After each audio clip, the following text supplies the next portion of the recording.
Comment ça va, Max? Ça va numéro 1, mon ami, et toi? Excellent. On est au quart de la saison, ou à peu près. Là, on va pas chicaner pour une coupe de game. Déjà. Oui, ça va toujours très, très vite. Je veux t'entendre sur ton bilan du Canadien jusqu'à maintenant. En 2 temps, hein? En 2 temps, mais je suis satisfait parce que je pense qu'à un moment donné, il faut que tu prennes un pas de recul. Puis je regarde ça, Jean-Charles, là, tu sais. Gallagher, pas de but encore. Les gardiens se cherchent. Le 4e trio, pas d'identité. Goulet a été blessé quand même rapidement dans la saison. Laine a été blessé. Kirby Dach est blessé. On n'a pas vraiment un 2e centre. Mais on est 3e dans l'Atlantique, puis on est à 2 points du top 5 de la Ligue nationale de hockey.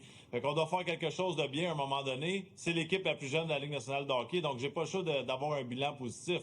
Si je dois donner une note, je vais y aller avec un 8 sur 10 parce qu'il y a des petites choses qui m'agacent un petit peu. Il y a des joueurs qui performent pas au niveau que je voudrais.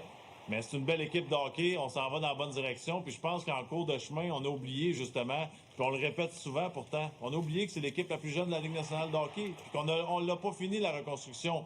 On a peur de le dire parce qu'on avait peur de parler de séries l'an passé au tournoi de golf. Cette année, on en a parlé parce qu'on les a fait l'an passé.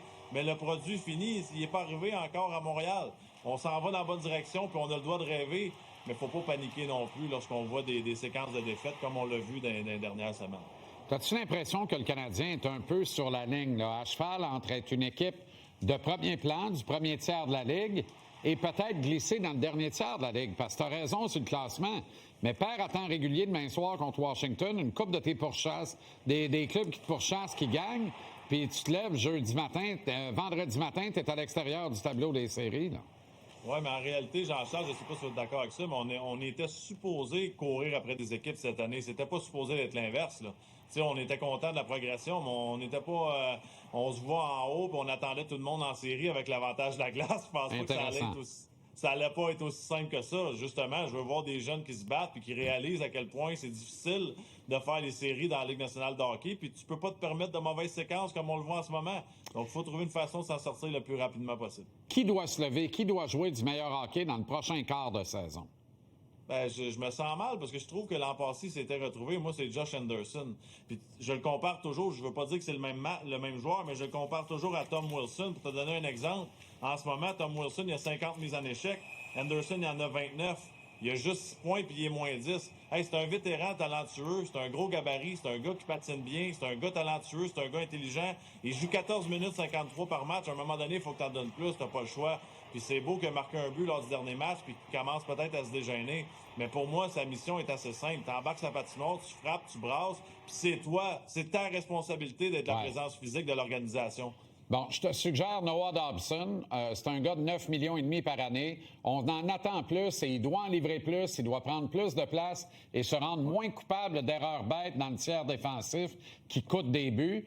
Je te suggère Zachary Bolduc qui est parti en feu, qui est au ralenti. Il y a une opportunité. Il doit mordre dans cette opportunité-là, enlever tout doute dans la tête du coach de leur descendre sur un 3e trio. Faut que Brendan Gallagher, qui en marquera plus jamais 30, essaye de se rendre à 15 à tout le moins.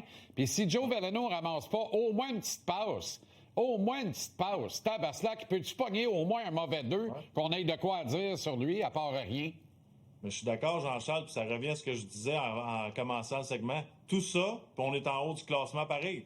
Il y a trop de joueurs qui ne fonctionnent pas, c'est pas normal. Il faut trouver une façon de les activer. Il faut pas avoir peur de faire des changements. Tu as parlé d'identité, il faut se laisser. Là. Quand j'ai vu Sam Blais curler en entrée de territoire puis sortir une sauce qui a permis aux Leafs de scorer hier soir, j'ai dit pourquoi on a laissé partir ce petit gars-là? Je comprends rien là-dedans. Mais on s'entend que les Bruins et les Hawks sont des surprises puis les Leafs, c'est une déception pareille. Oh, les Leafs, ça va pas bien, Jean-Charles. Non. Ça va pas Bonne bien. soirée à Poche Bleue. Gros show ce soir, on va regarder. Salut. Marinaro! Au retour.